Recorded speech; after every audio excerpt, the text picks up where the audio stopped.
2010. Second snowstorm this week. Expecting 20 inches here today after getting 28 inches the other day. As we look down Cornell Avenue, you can see it's very thick. It's coming down pretty steady right now. There's a good band of snow here.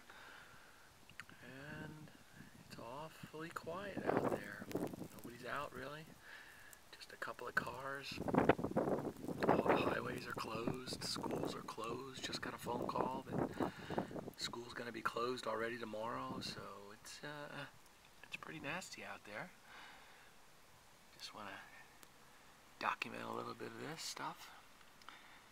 And now, hopefully, once it stops snowing tonight, I'll start getting it cleaned up, and then we can all wait for it to melt. We've had a lot of snow this winter, and it's getting a little tiring right now, but what can you do? Enjoy what you get. The girls are stuck inside, and they're driving me crazy. Oh well. Hopefully we'll get out sleigh riding here and enjoy some of this white stuff, because man, we got a lot of it.